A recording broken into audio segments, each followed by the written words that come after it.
우리는 우리를 전파하는 것이 아니라 오직 그리스도 예수의 주 되신 것과 또 예수를 위하여 우리가 너희의 종된 것을 전파함이라.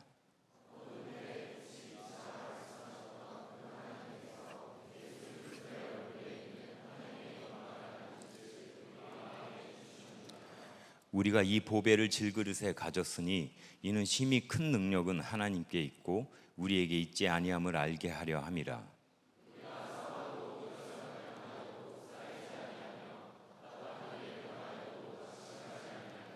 박해를 받아도 버림받지 아니하며 거꾸로 들임을 당하여도 망하지 아니하고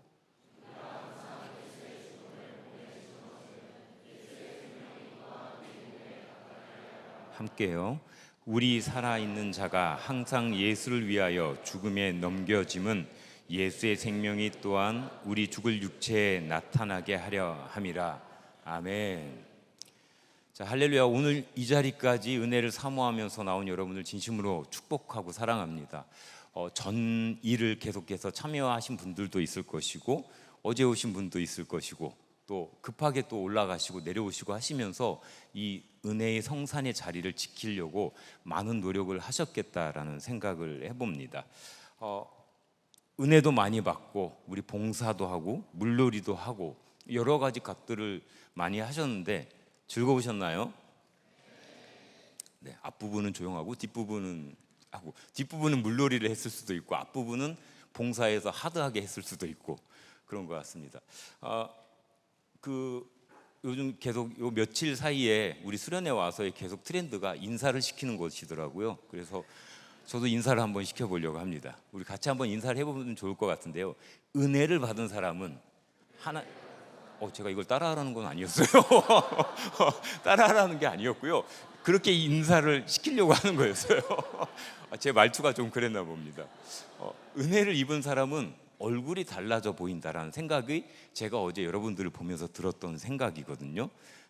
뭔가 다른 면에서 얼굴이 달라진 사람들도 분명히 있을 것 같지만 우리 옆 사람을 보면서 한번 인사를 했으면 좋겠습니다. 여러분 얼굴이 달라지셨습니다.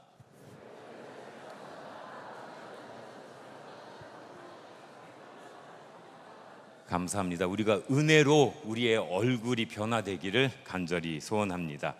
사람이 기쁨이 넘치고 은혜가 넘치면 분명히 얼굴부터 달라지는 것 같습니다. 숨길 수가 없는 것이다라는 생각을 해보게 되는 겁니다. 오늘 마지막 예배 또 마지막 순간까지 여러분 집중해서 은혜 받고 선물과 같은 시간으로 수련회를 마무리하실 수 있었으면 좋겠습니다. 먼저 빛나지만 무겁운이라는 제목으로 말씀을 전하려고 하면서 생각을 해봅니다. 여러분은 어떤 삶을 살아왔는가? 여러분의 삶의 궤적과 방향과 그래프와 모양이 각각 너무 다 다를 거라고 생각을 해봅니다. 그리고 어쩌면 우리는 청년부니까요. 고등학교 때하고는 다르게 또 사회 초년생일 때하고는 다르게 무언가 삶의 속도가 많이 달라져 있기도 합니다. 통과하고 있는 지점도 다르고요. 생각하게 되는 척도도 다릅니다. 기준도 다릅니다. 우리가 고등학교 때나 이럴 때는 우리를 평가하고 서로 이야기할 수 있는 기준이나 척도가 몇 가지 되지 않았습니다. 뭐가 있었어요?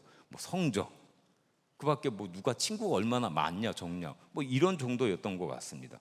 그런데 지금은요, 여러분에게 어떠한 척도로 여러분 스스로를 자리매김하고 평가를 하고 있나라는 생각을 해봅니다. 지금은 우리가 살아가는데 아주 다양한 기준이 우리에게 적용이 되는 것 같고 그래서 더 비교가 되는 삶을 우리가 살고 있다라는 생각을 해봅니다. 나이가 들수록 고기수가 될수록 삶에 있어서 뭔가 빨리 해내야 될 결혼과 안정적인 삶의 기반에 대해서 생각을 해보면 점점점 무엇이 생기냐면 우리가 조금 더 어렸을 때 조금 더 하나님 앞에 집중했을 때는 신앙과 교회가 나의 삶의 중심이었는데 지금은 여러 가지 척도가 많아요. 내가 뭔가 빨리 해내야 되는 것들이 있는 것 같아요. 그러다 보니 타협을 하게 되는 지점들이 많이 생기게 되는 것 같습니다. 조금 신앙이 교회가 이제 나의 삶의 중심이 아니고 어느 한켠에 잠깐 있다가 때가 되면 내가 그것에 따라서 다시 은혜를 얻고 또 이렇게 꺼냈다 뺐다 하는 그런 위치가 된 게 아닐까라는 생각을 해봅니다. 그러면서 늘 과거에 여러분들 많이 하시는 말씀이잖아요. 저도 그렇습니다. 과거에 어느 시점이 좋았다, 그때 참 은혜가 되었는데, 그때를 기준점으로 삼아서, 과거의 그때를 기준점으로 삼아서 우리가 지금 회복해야 된다라고 이야기하는 게 오늘 우리의 모습이 아닐까라는 생각을 해봅니다.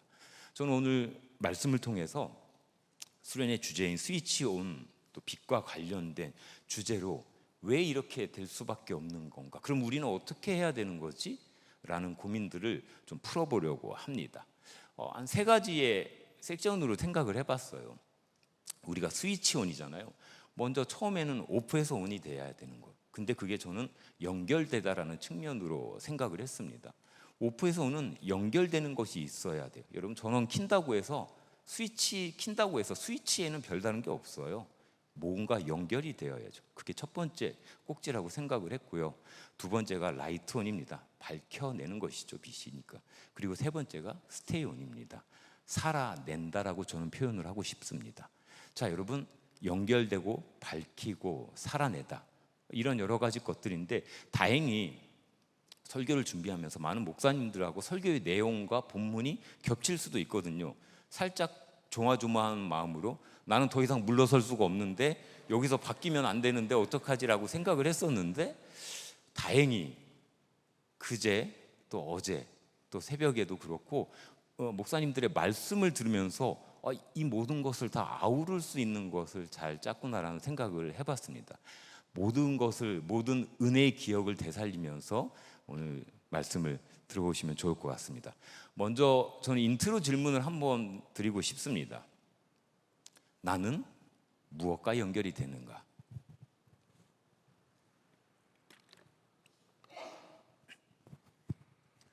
여러분은 무엇과 연결이 되어 있습니까? 나는 무엇과 연결이 되어 있나라는 것을 첫 번째 인트로 질문으로 한번 생각을 해봅니다. 오늘은 지금 지갑 쓸 일이 없잖아요. 근데 저는 지갑을 또 챙겨가지고 왔어요. 그런데 평상시에는 지갑을 요즘 거의 잘 안 가지고 다니는 습관이 있는 것 같아요. 그래서 카드고 뭐고 그냥 서랍에다 이렇게 몽땅 다 넣어두고 필요할 때 그냥 한 장만 들고 나가는 습관이 생겼습니다. 그냥 사무실에 있으니까, 사무실에서 별로 돈 쓸 일도 없으니까 그땐 필요한 때만 가지고 나가는 거예요.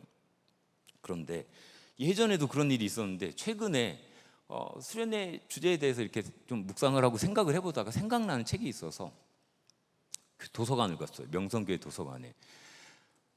이게 예전에도 그런 실수를 했는데 이걸 또 하고 나니까 되게 당황스러웠는데요. 필요한 책을 잘 찾았고 빌렸습니다. 아시는 분이 계시더라고요. 그래서 그 도서관 앞에 가서 이제 바코드를 찍잖아요. 바코드를 찍고 책을 빌려야 되잖아요. 바코드를 딱 하고 찍었죠. 근데 여러분, 됐을까요? 안 되죠. 안 돼. 그래서 목사님 죄송한데 다시 한 번만, 그래서 다시 또 찍고 한 3번 정도 이렇게 한 것 같아요. 3번 정도 하다가 왜 그러지 막 하면서 하고 계시는데, 제가 한번 뭐야 하고 내가 카드를 한번 봤는데, 제가 손에 쥔 카드가 뭘까요? 코스트코 카드였어요. 이게 지금 처음이 아니라는 거예요. 사무실 비품 사느라고 코스트코 갈 때는 코스트코 카드를 안 가져가요. 그래서 매번 가서 새로 만들거든요. 코스트코 카드가 한 3개가 있는데 명성교회 도서관에 가면서 코스트코 카드를 가져갑니다. 그래서 다행히 그 직원분이 뭐라고 카드 좀 보실까요 할까봐 제가 그걸 보고 지금 제가 빨리 올라가서 한 번만 확인하고 가면 될 것 같아요 하고 제가 빨리 올라가고 말았던 것 같습니다. 연결이 잘 안 됐잖아요. 네, 도서관에는 도서관에 맞는 카드가 있어야 되는데 엉뚱한 카드를 가져갔다라는 생각을 해봅니다. 그리고 또 연결에 대해서 저희 생각을 해보니까요, 민생 소비 쿠폰, 민생 소비 회복 쿠폰인가요? 뭐 이런 거 있죠. 저는 뭐 정신 없어서 이게 뭔지도 모르는데 제 아내가 시키는 대로 합니다. 뭐 신청하라고 해요. 그럼 신청했어요. 이게 어떻게 나오는지도 모르고 어떻게 쓰는 건지도 모르는데 제가 신청을 했더니 저의 아이들 것도 저한테 같이 들어오더라고요. 이걸 뭐 쓸 생각도 없었고 그랬는데 제 아내한테 분명히 계획은 들은 것 같습니다. 이걸 어떻게 써야겠다는 계획은 들었는데 문득 제가 카드를 쓰다 보니까 저한테 메시지가 오는데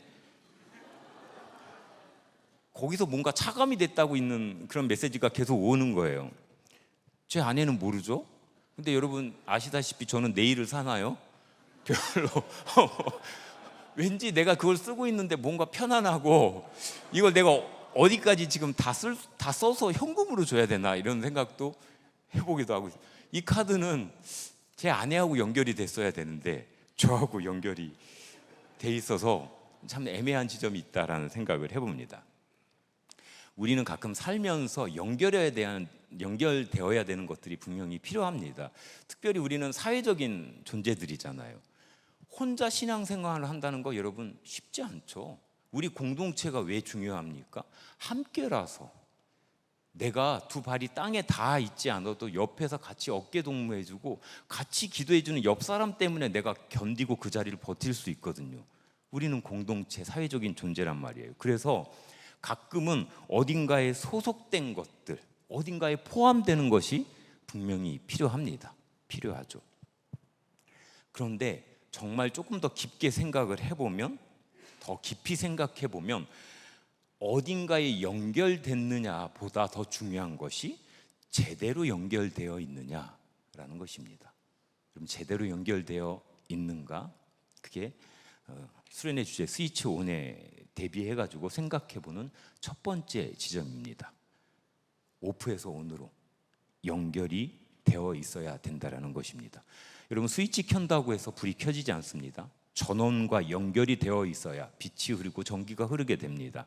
스위치를 켜는 행위만으로는 불이 켜지는 것이 전혀 되지 않습니다. 제대로 연결되어야 되는 것이 필요합니다. 220V인데 110V 꽂아놓고 들어가지도 않는데 억지로 갖다 우겨 넣으면서 왜 불이 안 들어오냐고 하면 안 된다라는 것입니다. 신앙도 여러분 마찬가지라고 생각을 합니다. 하나님과 연결될 때 우리 안에 믿음과 사명이 살아날 줄로 믿습니다. 여러분, 그럼 우리는 무엇과 연결될까요? 여러분 다 아시는 정답이 있습니다. 우리는 주님과 연결되어야 될 줄로 믿습니다. 우리가 다른 가치가 아니고 시선이 아니고 오직 주님과만 연결되고 생각하고 살아가내시기를 바랍니다. 여러분, 이런저런 다른 것들과 혹시 병립해서 하고 있지는 않습니까? 오직 주님하고만 딱 연결이 되어야 되는데 내가 생각하고 있는 다른 가치들, 내가 중요하게 여기는 것들, 혹은 나도 인식하지 못했는데 어느 틈엔가 내 옆에 와 있는 그것과 맞닿아서 병립해가지고 또 그것도 하나로 연결한다고 연결하고 있지는 않나라는 생각을 해봅니다. 아니에요. 여러분, 우리는 오직 주님의 그 100%의 순도를 가지고 연결돼야 될 줄로 믿습니다. 그것이 여러분 죽음과도 같은, 또 무거운 짐과 같은, 빠져나갈 수 없을 것 같은 그런 서글픔, 고난과 상실에서 벗어나 우리의 영혼과 내가 숨 쉴 수 있게 하고 호흡할 수 있게 하기 때문입니다. 여러분, 그럼 질문을 다시 한번 드릴게요. 여러분은 무엇과 연결이 되어 있어요? 정말 주님과 연결이 되어 있습니까? 신용을 하거나 체를 하거나 아니면 스스로 그렇게 포장하고 있을 수도 있지 않을까요? 주님과 연결되어서 정말로 스위치온을 할 수가 있으나라는 생각을 꼭 해보시면 좋겠다라는 생각을 해봅니다. 여러분, 그게 주님과 연결이 안 되어 있다면 어떻게 될까요? 여러분이 생각하는 중요한 재화나 경제적인 것과 내가 연결이 되어 있거나 아니면 내가 정말 사랑하는 사람이나 또 다른 교회 안에 사람하고도 연결될 수 있을 것 같습니다. 그런데 주님이 아닌 다른 것과 연결이 되면 여러분의 삶이 어떻게 되십니까? 시험에 듭니다. 거꾸러집니다. 여러분, 교회 안에서 일을 한다라고 생각을 해보세요. 주님하고 연결이 되어 있으면 내가 무슨 일을 하든지 그게 아무 상관이 없어요. 내가 그 안에서 받을 은혜에 대해서 고민하게 되고 내가 주님께 시선을 두고 살아가는 게 목적이 되는 것이지 다른 것이 들어오지 않습니다. 그런데 내가 어떤 사람과 연결된 속에서 여러분이 직분을 맡았다고 생각해 보세요. 그러면 처음엔 좀 잘 나가는 것 같습니다. 그러다가 무슨 일을 하라고 하면요, 시험에 듭니다. 왜요? 사람하고 연결되어 있는 거니까. 무슨 일을 하라고 하면 시험이 들어요. 그럼 반면에요, 무슨 일을 하지 말라고 해도 시험이 듭니다. 그러지 않나요? 주님이 아니고 사람하고 연결되어 있기 때문에 그런 시험이 든다라는 것입니다. 그러면 여러분, 또 한 가지 잠깐 생각해 볼 것이 있다라는 생각을 해봅니다. 여러분은 상황에 따라서 방해 금지 모드를 켜고 끄고 있지는 않나라는 생각을 해봅니다. 연결은 되어 있는데, 진짜 연결은 된 것 같은데 여러분의 상황에 따라서 취사 선택하면서 연결을 꺼버리고 있는 것이 아닌지. 그리고 아까도 말씀드렸어요. 우린 청년부니까 내가 처한 이런 상황과 현실을 정당화시켜요. 지금 이건 어쩔 수 없는 거지. 어떻게 주님만 그렇게 하고 살아갈 수 그거는 대학부 때나 그때 가능했었지. 지금은 조금 어려워. 균형을 잘 찾아야지. 여러분, 균형이 뭐예요? 하나님 앞에, 교회 안에서, 여러분 신앙 안에서의 균형은 어디에 있습니까? 50대 50으로 여러분의 직업과 세상적인 가치관과 신앙을 50대 50으로 맞춰야 그게 균형인가요? 생각해 보셔야 될까라는 생각을 해봅니다. 정당화시키지 않으셨으면 좋겠습니다. 취사 선택해서 주님과 연결된 것을 뽑았다 뺐다 뽑았다 뺐다 하면서 그렇게 살지 않으셨으면 좋겠습니다. 살아가는 거에 너무너무 팍팍하니까, 너무 피곤하니까, 곡이 쓰니까, 관계가 애매하니까 피해가고 둘러가고 나 좋을 때만 연결을 하지 않으셨으면 좋겠다라는 생각을 해봅니다.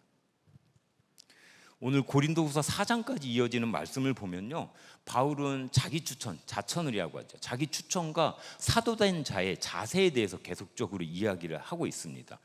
왜 그럴까요? 고린도 교회에 많은 사람들이 사도 바울에 대해서 비판을 하고 비방을 하고 있거든요. 그런데 고린도 교회의 사람들은 사도 바울로부터 많은 사랑을 받았던 사람이에요. 그런데 사도 바울은 지금 오늘 4장에서도 계속 이야기하고 있는 것이 뭐냐면은 전혀 다른 이야기를 하고 있지 않습니다. 시험에 들었다고 내가 너희를 어떻게 사랑했는데, 내가 너희를 얼마나 생각했는데 너희가 나한테 이런 식으로 보답을 한다고? 라고 마음 상해하지도 않고 시험 상해하지도 않고 흔들리지도 않고 계속적으로 이야기를 합니다. 거기에 대한 이유가 있습니다. 오늘 고린도후서 4장 5절의 말씀인데요, 같이 한번 읽어봤으면 좋겠습니다. 자, 함께 읽겠습니다. 시작. 우리는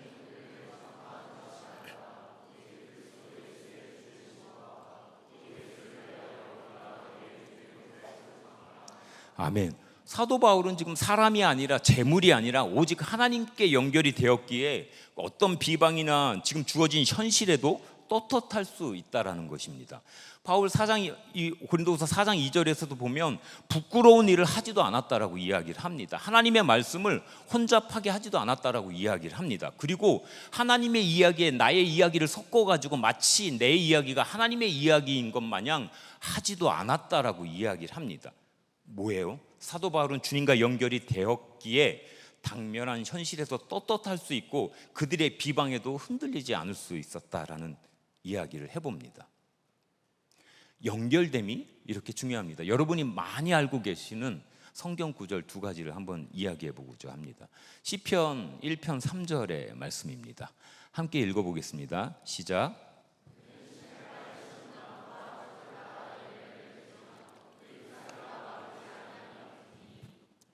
네, 요한복음 15장 5절 말씀도 함께 읽겠습니다. 시작.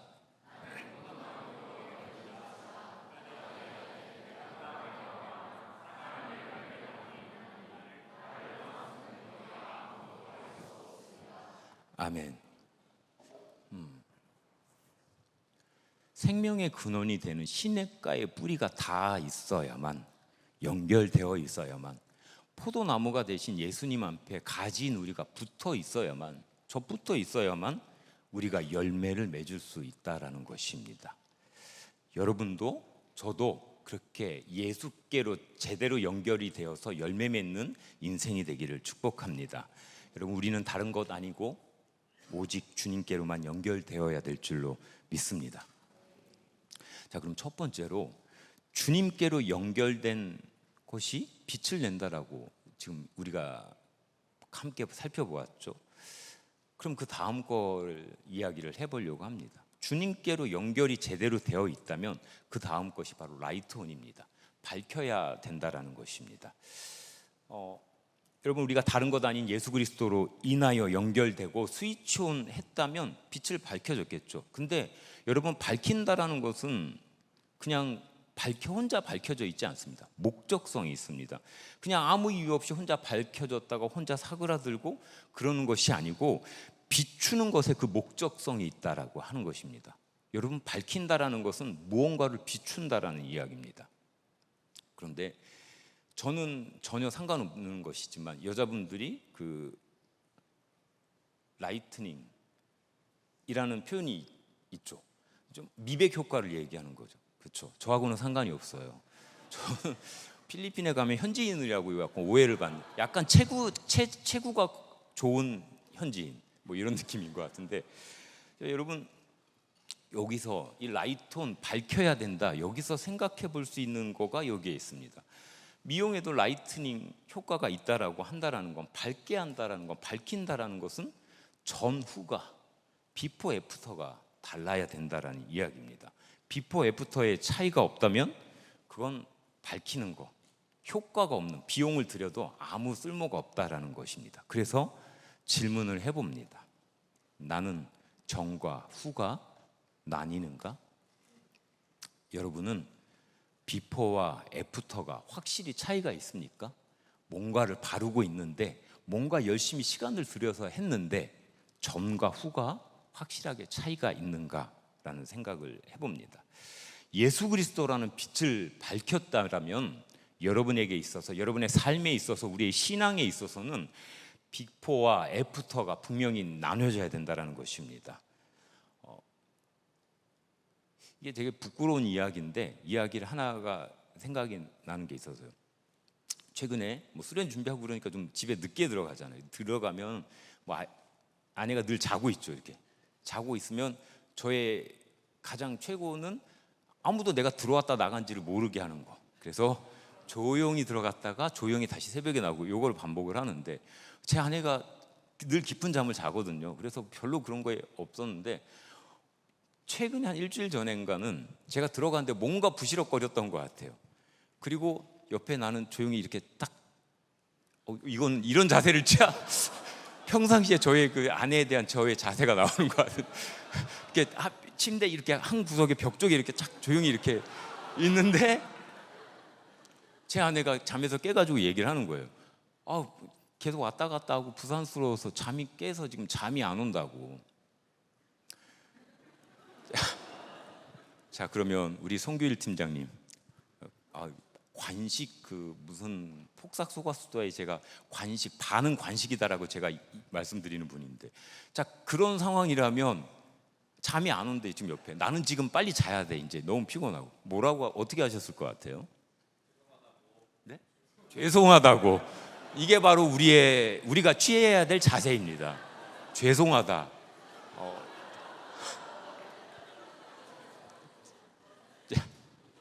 저도 그럴 걸 그랬어요. 죄송하다라고 이야기를 했어야 되는데, 근데 제가 저도 약간 반수명 상태였던 것 같아요. 근데 제가 이렇게 그 다음에 생각해 보니까 내가 해줄 수 있는 것들이 정말 많았는데, 제 아내가 이렇게 누워 있는데 제가 옆으로 이렇게 반듯한 자세로 이렇게 있었다가, 그러면 내가 손을 뻗어서 좀 이렇게 토닥이든지, 아유 빨리 자, 아니면 내가 기도를 해주든지. 근데 제가 했던 행동이 진짜 아무 무의식적으로 이렇게 했어요. 너는 지금 잠이 온다. 너는 지금 잠이 온다. 너는 지금 잠이 온다. 이런 설교에서 이런 말 해도 되는지 모르겠지만, 제 아내 이름은 재은이거든요. 재은아, 너는 지금 잠이 온다. 너는 지금 잠이 와. 라고 했더니 제 아내가 뭐라고 하느냐면 현타를 때리는 말이 하더라고요. 어떻게 목사가 돼서도 똑같냐라고 이야기를. 바뀐 게 하나가 없다고. 이게 내가 지금 뭐하고 코브라 부르는 것도 아니고, 내가 생각해 보니까 그 졸리는 와중에서도 너무 내 스스로가 되게 황당해하면서 웃기더라고요. 뭐 바뀐 게 없냐라는 생각을 해보게 됩니다. 지난 월요일 날에는 또 간만에 아이들하고 아이스크림 전문점을 가는데, 아이스크림 전문점을 갈 때는 주로 가는 코스가 있어요. 뭐 뒤에 저희 집 뒤에 있는 상기슬개, 아이가 유치원 때 받아온 장수풍뎅이가 있었는데 그 친구가 죽어서 이렇게 묻어준 곳이 있어요. 그래서 이렇게 늘 약간 애도하는 마음으로 이렇게 아이들과 장수풍뎅이가 있는 곳에 잠시 그냥 저희 가족만의 그런 마음인 것 같아요. 지나간 것도 그렇게 가지고 있는 거. 그래서 장수풍뎅이가 이미 다 없겠죠. 근데 여긴지도 사실 정확하게 모르겠는데 그냥 가서 이렇게 보고, 근데 그냥 이렇게 아이스크림 전문점까지 뭐 어디 멀리도 가요. 근데 그 친구들이 가는 데가 있어서 거기 갔다가 이렇게 오는데, 상기슬기였잖아요. 좀 무서워, 좀 어둡고 무서우니까 제 아이가 그렇게, 요즘 많이 보고 있는 게 그 꼬꼬무나 막 미스터리 사건 막 이런 거를 뭐 어디서 공부는 안 하고 계속 유튜브로 그런 것만 보고 있는 거예요. 그런 걸 보나 봐요. 그런데 이 친구가 처음으로 신앙적인 멘트를 한 것 같아요. 뭐라고 저한테 얘기를 했냐면, 딱 그런 거 보고 마음이 그러면은 되게 좀 무섭대요. 무서움도 많이 타요. 무섭대요. 그런데 이렇게 하고 무서움을 떨친대요. 아니야, 우리 아빠가 목사야 라고 얘기를 한다. 여러분 아멘입니까? 그렇게. 근데 여러분, 제가 그 얘기를 듣고 어떻게 했을까요? 저 아무 말도 안 하고 한 발 먼저 빨리 가면서, 미안하다, 나 미안하다, 나도 무섭다. 여러분 아시는 분은 아시겠지만 저도 되게 심약하거든요. 그래서 얼마 전인지 교구국에서 잠깐 모여서 모임하다가 올림픽대로에서 귀신 나온 이야기가 왜 나오는지 모르겠는데 그런 얘기를 한 적이 있어요. 제가 올림픽대로를 매번 다니거든요. 그만 얘기하라고, 우리가 그런 얘기하면 되겠어? 라고 한 게 아니고, 나는 안 들린다, 나는 안 들린다, 막. 저는 심약한 사람이거든요. 나도 무서워. 근데 그 친구한테 나도 무서우니까 라고 이야기는 못 하겠고 그냥 조용히 그렇게 다가왔습니다. 이 목사가 돼서도 별로 달라질 것이 하나 없는 제 모습이다라는 생각을 해봅니다. 별로 달라진 게 없는 것 같아요. 여러분은 예수님을 만나고 나서의 비포 애프터의 차이가 어떻게 됩니까? 본문에서 사도 바울은 빛에 대해서 이야기를 해주고 있습니다. 빛에 대해서 이야기를 해줘요.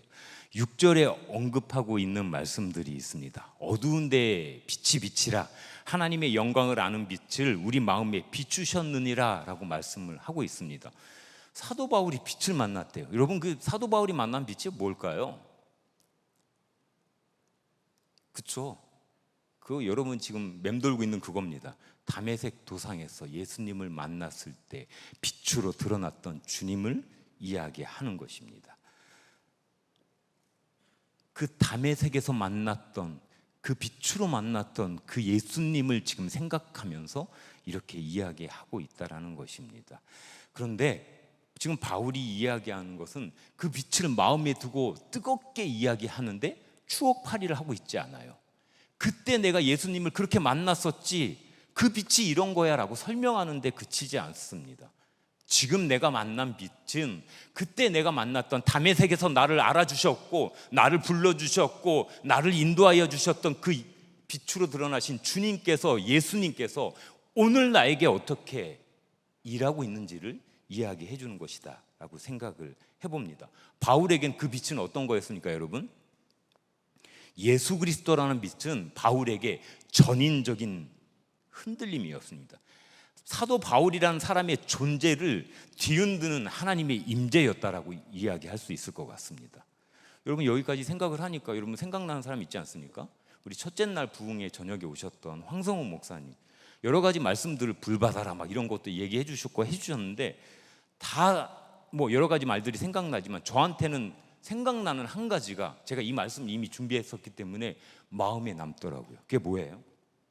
그날 밤, 황성훈 목사님 그러셨잖아요. 그날 밤 내가 아무것도 아닐 때 어머니 기도원에 데려다 줬을 때 그날 밤 만났던 그 하나님을 내가 붙잡고 지금도 사역하고 있고 내가 지금 이 자리에서 자리매김하고 있노라고 말씀하셨던 그 목사님의 이야기가 제 뇌리에 그칩니다. 그날 밤이 그날 밤으로 끝난 게 아니고 그날 밤이 오늘을 살고 있게 한다라는 것입니다. 여기서 우리가 생각해야 될 것이 그겁니다. 예수 그리스도라는 빛을 만났다면 그것이 단회적이고 일회적이 된 것이 아니어야 된다라는 것입니다. 그냥 한번 반짝였다가 마는 것이 되어서는 안 된다라는 것입니다. 내 삶을 뒤흔드는, 나의 존재를 뒤흔드는 사건이 되어야 될 줄로 믿습니다. 여러분이 예수 그리스도를 만났다라는 것은 바로 그런 의미가 부여되어야 된다라는 생각을 해봅니다. 그저 그 만남이, 그 빛이 추억으로만 남아서는 안 된다라는 것입니다. 그때가 가장 감격스러웠지, 그때가 은혜로웠지, 그렇게 하는 게 우리가 하나님께 드려야 될 자세도 아니고 하나님께서 우리에게 바라시는 모습도 아니라는 생각을 해봅니다. 그때가 아니고 바로 지금이 그 빛을 기억하면서 더욱더 커져가게 하고 밝아지게 해야 될 때인 줄 믿습니다. 여러분은 어떻습니까? 라이트온 밝힌다라는 게 여러분이 예수님이라는 빛을 만났어요. 예수님을 만난 그 기억이, 그 추억이 여러분을 오늘 살게 합니까? 아니면 그냥 그때 내가 그랬었지, 내가 그때 그 직분하면서 그랬었어, 그때 웃긴 일도 있었지, 그냥 그걸로만 생각을 하고 있습니까?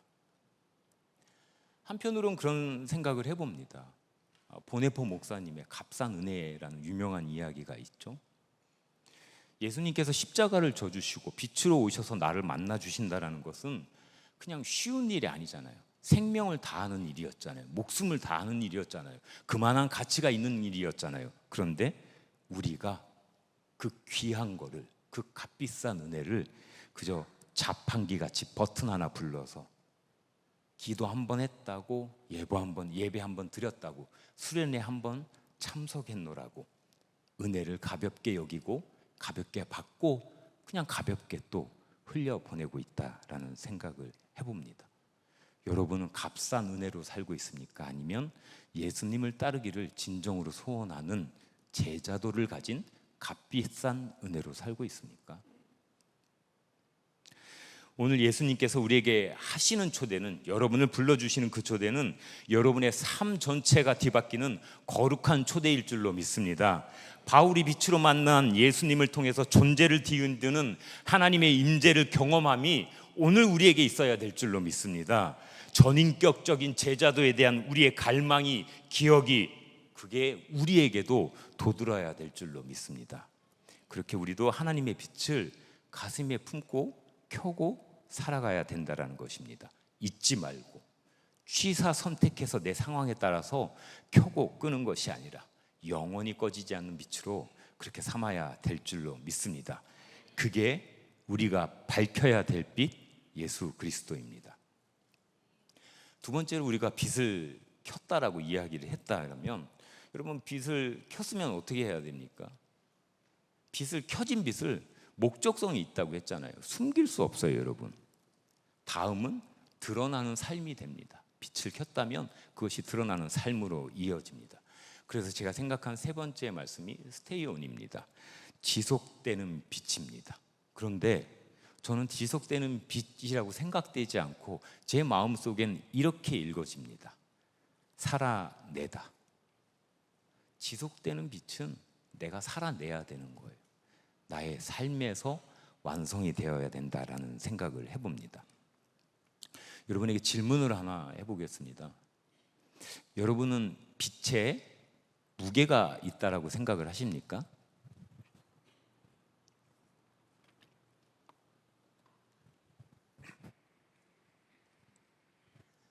네, 여러분은 빛에 무게가 있다라고 생각을 하세요? 저는 주제에 대해서 생각을 해보니까 뭔가 생각되는 점을 찾아야 되는데 별다른 것들이 생각이 나지 않더라고요. 모두가 대부분 빛의 직진성, 밝음, 가시성 이런 것들을 생각하는데 빛에는 무게가 없을까라는 생각을 해보게 됩니다. 왜냐하면 여러분 혹시 슬픔이란 단어를 생각하면 어떻게 생각이 드세요? 슬픔에 무게가 있다. 어떻습니까? 여러분 느껴보신 적 있습니까? 동의가 되십니까? 네. 여러분 삶에 무게가 있다. 여러분 어떻습니까?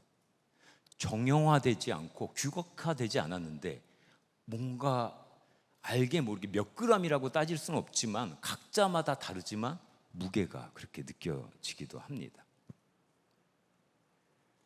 시간도 마찬가지입니다.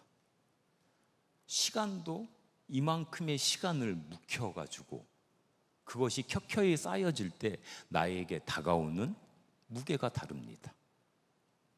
그렇다면 빛에도 무게가 있지 않을까? 그렇게 생각을 해보게 되었던 것입니다. 그런데 의외로 답은 약간 둘러가는 데 있었던 것 같습니다. 빛이 아니고 빛을 따라다니는, 여러분 그 스타벅스가 있으면 그 옆에 뭐가 있죠? 뭐 이디야나 뭐 이런 것들이 있죠. 그런 것들처럼 빛이라는 단어를 보았을 때 옆에 있는 것들을 보게 되니까 그 답이 나오는 것 같았습니다. 여러분, 그게 바로 영광이라는 단어입니다. 영광 목사님의 영광, 그 영광, 글로리의 영광. 네. 히브리어로 영광을 가리키는 그 단어가 카보드라는 것입니다. 근데 그게 무게를 나타내요. 하나님의 영광이라고 하는데 그게 무게를 나타낸다고요. 그리고 원어적인 의미로는 정말 무겁다라는 의미가 있다라고 합니다. 그러고 보면, 생각해 보면서 계속 맞춰서 보다 보면은 여러분 어떻습니까? 빛이 나오면 하나님의 영광이 따라 나오는 때가 너무 많은 거예요. 여러분, 우리 주제 성구인데요, 이사야 60장 1절 말씀 한번 같이 읽어보도록 하겠습니다. 시작.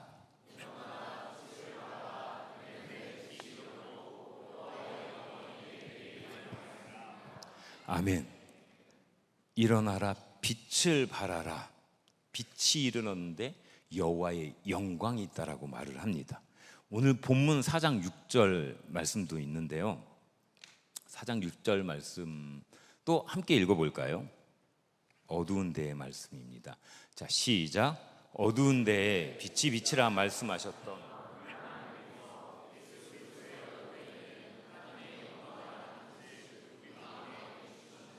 하나님의 영광을 아는 빛을 우리의 마음에 비추셨다라고 이야기를 합니다. 하나님의 빛은요, 영광이라는 무게하고 같이 늘 따라다닌다라고 이야기를 하는 것입니다. 하나님으로 인한 빛이 있다면 그것을 지속해서 꺼지지 않도록 해야 된다라는 것입니다. 그게 하나님의 영광이 된다라는 이야기입니다.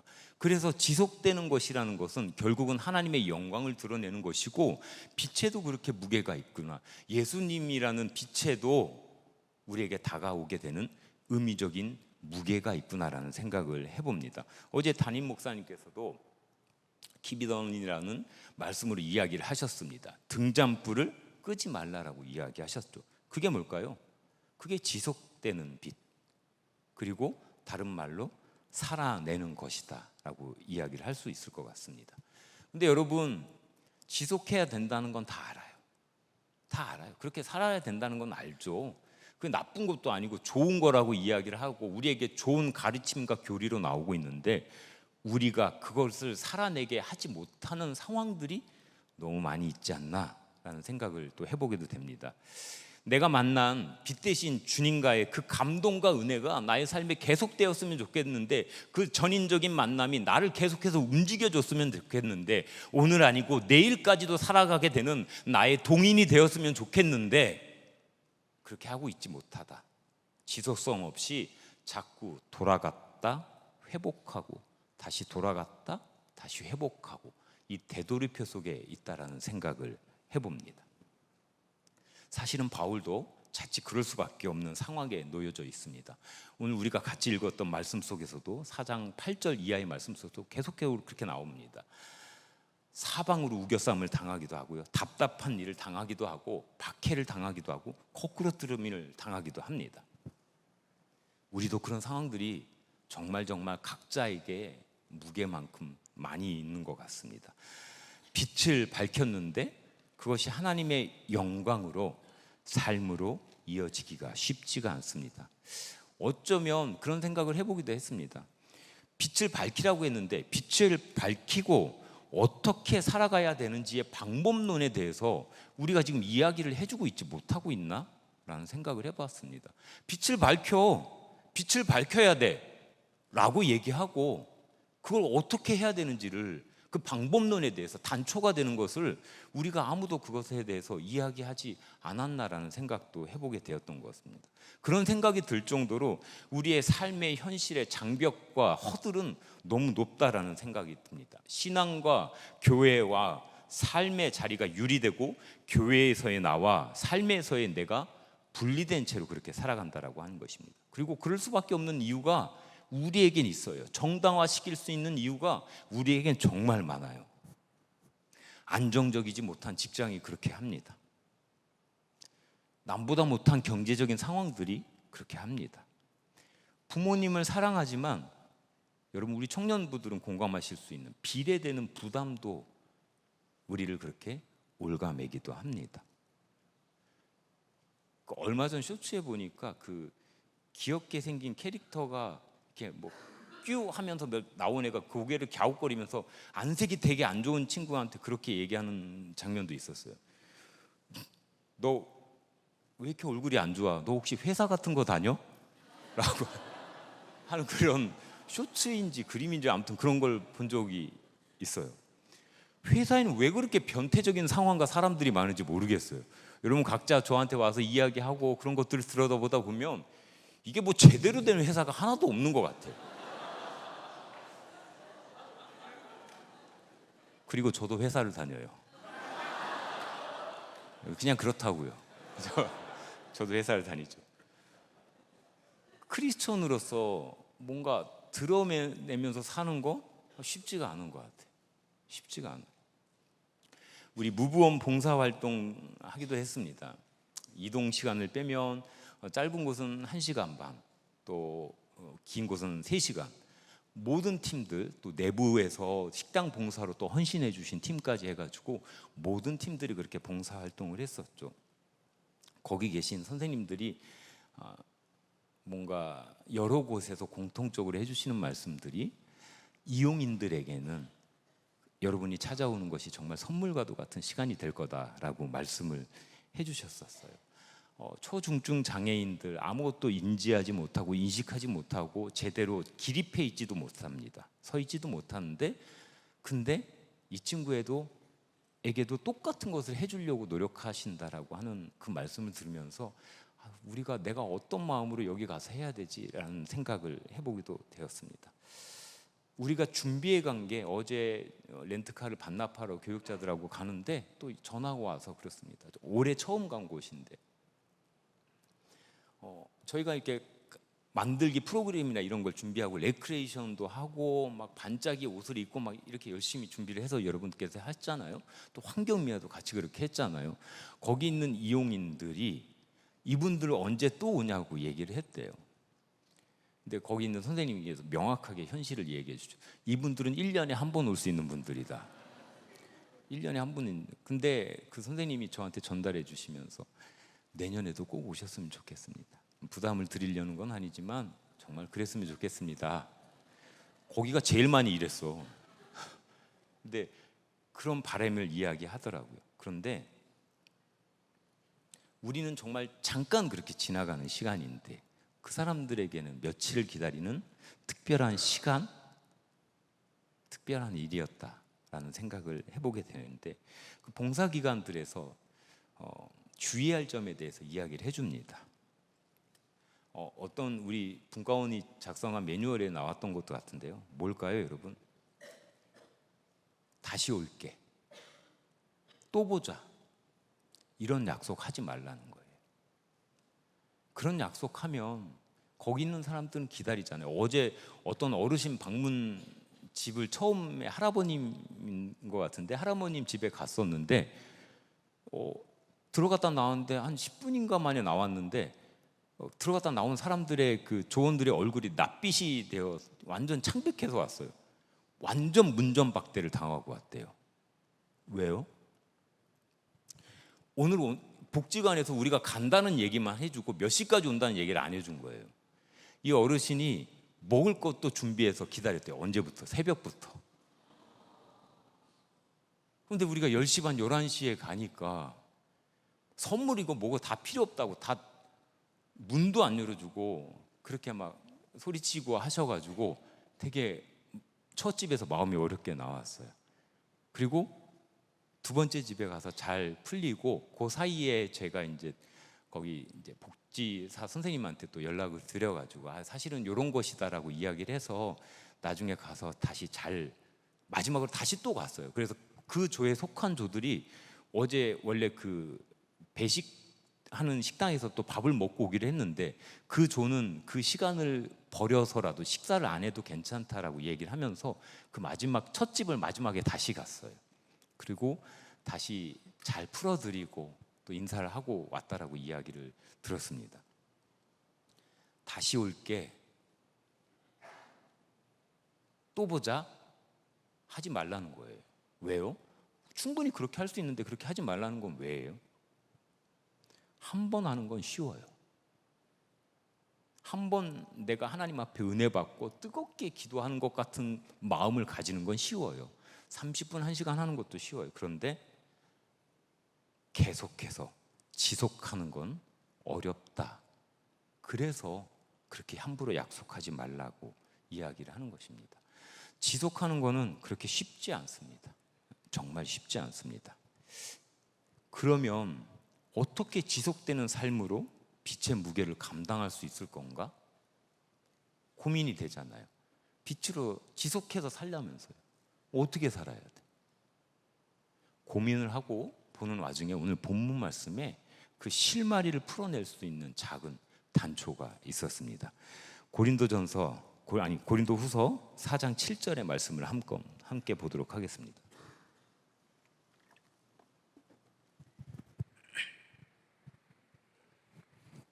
고린도후서 4장 7절의 말씀입니다. 시작.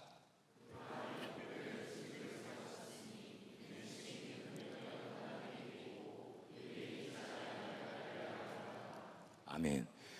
빛의 무게를 감당하면서 살아야 되는 삶에 대한 중요한 방법적인 실마리가 바로 여기에 있다는 겁니다. 여러분, 우리가 질그릇이라는 거예요. 여러분 다 아시는 이 귀한 말씀 속에서 다시 한번 우리가 생각해야 될 포커스가 그거다라는 거예요. 여러분, 지속되는 빛으로 살아내는 무게를 감당하는 것은 내가 하려고 하지 말라는 거예요. 여러분, 그렇게 하려고 했었잖아요. 근데 안 됐잖아요.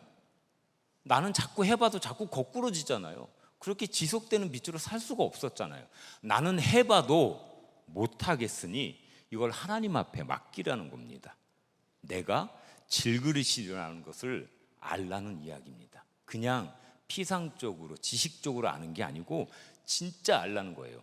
억지로 세 보이려고 하지 말고 가장 깨지기 쉬운 질그릇인데 볼품없는 질그릇임을 알면 그게 해결이 된다라고 이야기를 해주시는 거예요. 여러분, 질그릇에 아무리 멋진 스펙과 외모와 성향과 화려함과 겸손함과 지식과 경험을 다 거기다 쌓아둔들 그게 무슨 의미가 있습니까? 걔는 그냥 질그릇인 거예요. 질그릇은 그냥 질그릇일 뿐이라는 것입니다.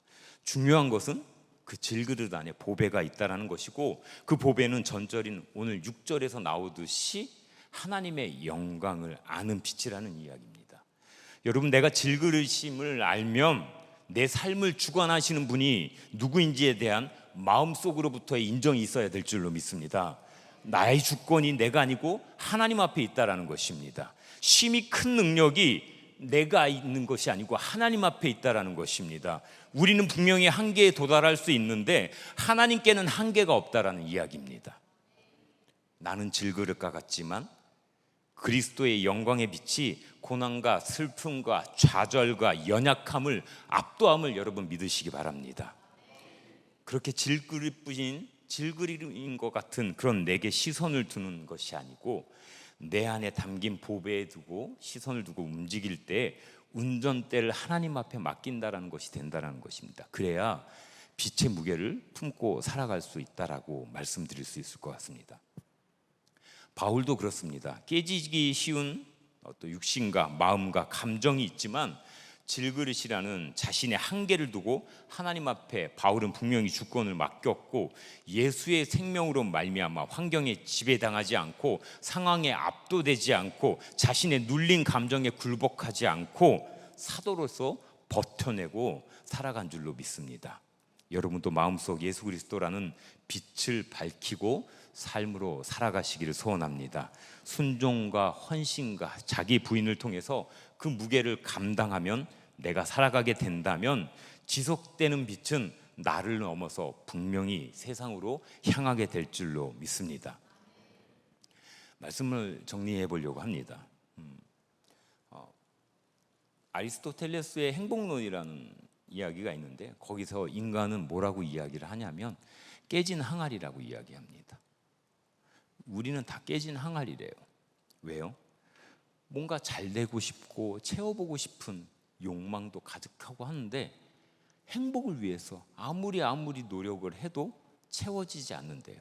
깨진 항아리와 같아서. 그래서 행복을 위해서 노력하면 노력할수록 나의 것을 두고 마음에 두고 열심히 살려고 하면 살수록 삶이 더욱 팍팍해지고 행복해지지 않는다.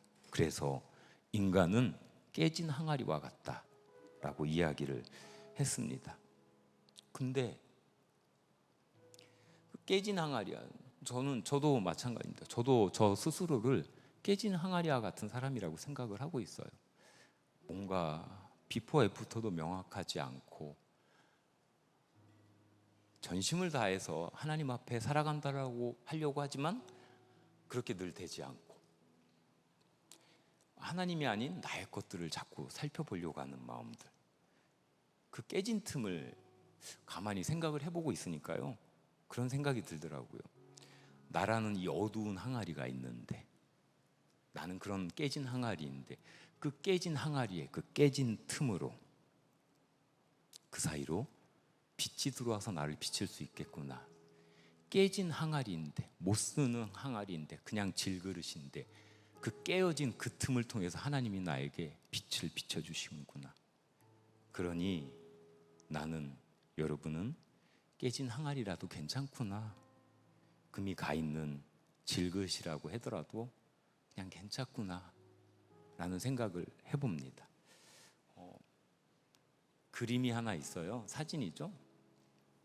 생각났던 사진이 하나 있습니다. 일본에 여러분 많이 아시는 것 같은 안도 타다오라는 건축가가 지은 빛의 교회입니다. 건물 벽 사이에 저렇게 틈을 만들고 저 틈을 통해서 빛으로 돌아오는 십자가를 볼 수 있습니다. 근데 저는 저 십자가의 저 틈이 그냥 저와 같은 사람, 또 여러분과 같은 사람의 깨진 항아리에 깨진 틈과 같다라는 생각을 해봤던. 내가 생각할 때는 쓸모없는 감정의 덩어리들, 연약한 나이지만 나의 그 깨진 틈이 있어서 예수님께서 나에게 빛으로 들어오시는구나. 그리고 내가 어느 때가 되면 내 안에 들어온 그 빛으로 인해서 그 깨진 틈을 또다시 이용해서 바깥에 빛을 비추게 되는구나 라는 생각을 해봤습니다. 나의 생각에는 깨진 틈인데 나의 생각을 넘어 그 틈을 보듬어 주시고 만져주시는 분도 하나님이구나. 나의 사랑하는 하나님이 그런 하나님이다 라는 생각을 해보았습니다. 여러분, 예수 그리스도로 말미암아 여러분이 행복하셨으면 좋겠습니다. 여러분의 깨진 틈, 나의 깨진 틈으로 비춰주시는 나의 사랑하시는 하나님, 여러분의 사랑하시는 하나님을 신뢰하셨으면 좋겠습니다. 말씀을 마지막으로 한번 볼 건데요, 요한복음 8장 12절 말씀입니다. 요한복음 8장 12절의 말씀인데요, 오늘 우리가 살펴본 고린도후서 4장 11절의 말씀하고 묘하게 연결이 되어 있습니다. 나중에 다시 한번 또 살펴봐도 좋겠다라는 생각을 해봅니다. 함께 읽어볼게요. 예수께서 또 말씀하여 이르시되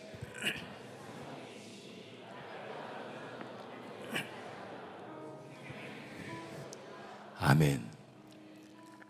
빛나지만 그것을 살아내는 무거운 삶을 선택할 때 그 무게가 우리에게 은혜가 되고 세상은 그 빛으로 변화될 줄로 믿습니다. 여러분, 다른 것 아닌 주님과 연결되기를 소원합니다. 주님과 연결이 되고 스위치온에서 빛을 밝히는 여러분이 되시기를 간절히 축복합니다. 그리고 그 빛이 여러분의 삶에 감동이 되고 울림이 되어서 우리의 삶을 변화시키고 세상을 밝히는 영광의 무게를 감당하는 여러분이 되시기를 축복합니다. 빛을 따라가고 빛으로 인하여 밝혀지고 빛으로 살아가는 우리 모두가 되기를 간절히 소원합니다. 우리 이 시간에는 시선이라는 찬양 함께 하면서 기도하도록 하시겠습니다.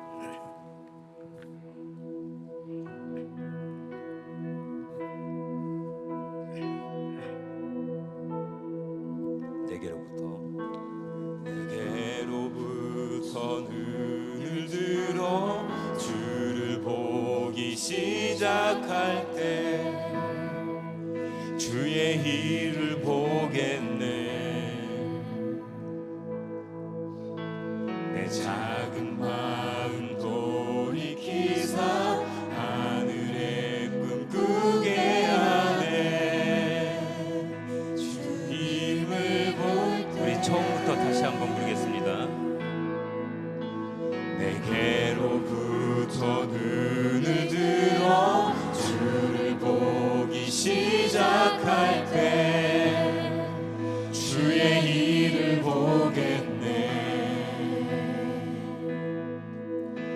내 작은 마음 돌이키사 하늘에 꿈꾸게 하네. 주님을 볼 때 모든 시선을 주님께 드리고 살아계신 하나님을 느낄 때 내 삶은 주의 역사가 되고 하나님이 일하기 시작하네. 우리 처음부터 다시 한번 찬양합니다.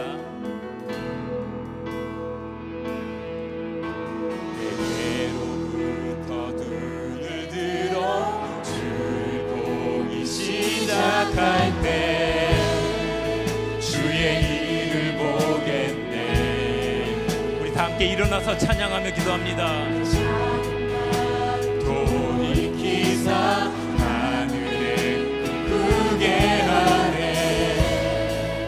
주님을 볼 때 모든 시선을 주님께 드리고 살아계신 하나님을 느낄 때 내 삶은 주의 역사가 되고 하나님이 일하기 시작. 모든 시선을 주님께 드리고 살아계신 하나님을 느낄 때 내 삶은 주의 역사가 되고 하나님이 일하기 시작하네. 이 시간 기도하실 때는 우리가 주님께로 연결되기를 소원하면서 기도하겠습니다. 하나님, 우리는 하나님 다른 것과 연결되기를 원하지 않습니다. 하나님, 우리는 주님과만 연결되기를 소원합니다. 하나님, 우리를 붙잡아 주시옵소서. 우리의 순전한 마음으로 주님께 연결되기를 소원합니다. 주여 한번 외치시고 기도하시겠습니다. 주여, 사랑의 하나님, 우리를 붙잡아 주시옵소서. 하나님, 이곳에 있는 이 귀한 청년들의 마음을 붙잡아 주셔서 하나님, 이들의 마음이 주님께로 연결이 될 수 있도록 하여 주시옵소서. 하나님, 우리의 모든 시선들이 하나님 나와 다른 것들이 있지 아니하고 주님께로 향할 수 있도록 하여 주시옵소서. 나의 삶을 움직여 주시고 인도하여 주시는 주님만을 붙잡고 나아갈 수 있도록 하나님 인도하여 주시옵소서. 주님만이 우리를 붙잡아 주실 수 있습니다. 하나님, 인도하여 주시옵소서. 주님 축복하여 주시옵소서. 우리의 모든 것들이 주님께로 가닿기를 원합니다. 우리의 뿌리가 주님께로 가닿기를 원합니다. 하나님, 나의 마음을 전심을 다하여 주님을 무등케 안고 살아가기를 원합니다. 하나님, 붙잡아 주시옵소서. 도와주시옵소서.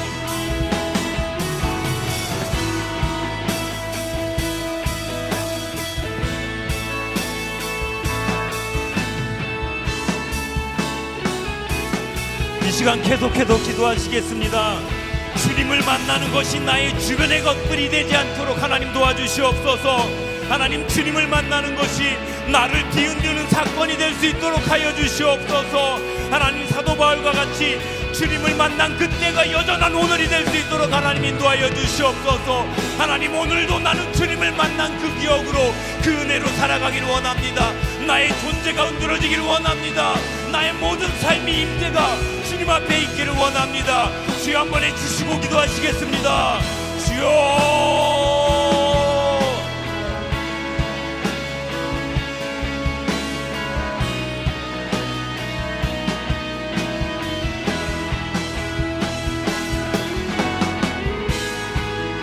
하나님, 늘 그렇게 똑같게 살아가지 아니할 수 있도록 하나님 도와주시옵소서. 주님을 만났던 그 내가 그 시간을 하나님 퇴색시키지 아니할 수 있도록 하나님 붙잡아 주시옵소서.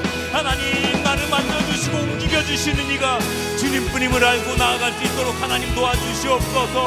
하나님, 주님을 만나는 추억파리에 남아있지 아니할 수 있도록 하여 주시옵소서. 하나님, 주님을 만났던 그 시간이, 그 기억과 감동이 하나님 오늘을 살아 움직이게 할 수 있도록 하나님 도와주시옵소서. 나의 내일을 움직이게 하는 동인이 될 수 있도록 하여 주시옵소서. 모든 시선을 주님께 드리고, 살아계신 하나님을 느낄 때 내 삶은 주의 역사가 되고, 하나님이 일하기 시작. 소리 높여 찬양합니다. 모든 시선 주님께 드리고, 살아계신 하나님을 느낄 때 내 삶은 주의 역사가 되고, 하나님이 일하기 시작. 모든 시선을 주님께 드리고, 살아계신 하나님을 느낄 때 내 삶은 주의 역사가 되고, 하나님이 일하기 시작. 우리 마지막으로 기도하며 나아갑니다. 하나님, 우리가 주님의 빛을 밝혀 살아나게 할 수 있도록 하나님 우리를 붙잡아 주시옵소서. 하나님, 나의 아픈 깨진 틈을 이용하여서 주님께서 보드라한 빛으로 품어주시고 밝혀주실 줄 믿고 신뢰하며 나아갈 수 있도록 하나님 도와주시옵소서. 하나님, 빛나지만 무거운 삶을 우리가 살아낼 수 있도록 하나님 우리를 붙잡아 주시옵소서. 우리를 건져 주시옵소서. 주여, 3번 해주시고 기도하시겠습니다. 주여, 주여, 주여. 하나님, 나는 주님이 아니면 안 됩니다. 하나님, 우리는 주님이 아니면 안 됩니다. 하나님, 주님이 아니면 매번 넘어집니다. 하나님, 매번 낙담하고 절망합니다.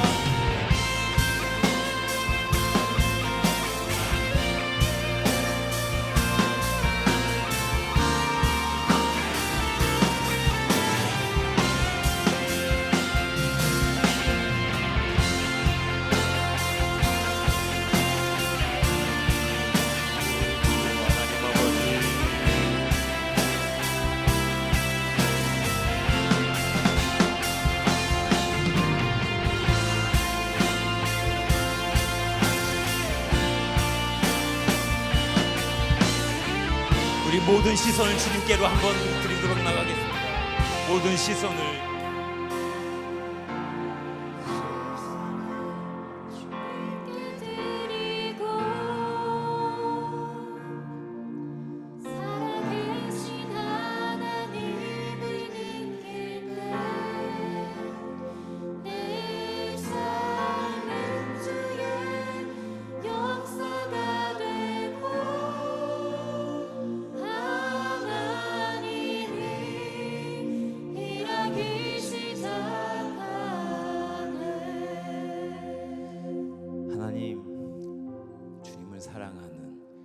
사랑하는 하나님이라고 고백하는 귀한 청년들이 이 자리에 있습니다. 다른 어떤 이유가 아닌 오직 그리스도 예수, 그 빛을 알기에 오늘도 나의 있는 모습 그대로를 사랑하여서 부르심의 소망을 안고 오늘을 살게 하여 주시옵소서. 예수 그리스도 이름으로 기도합니다.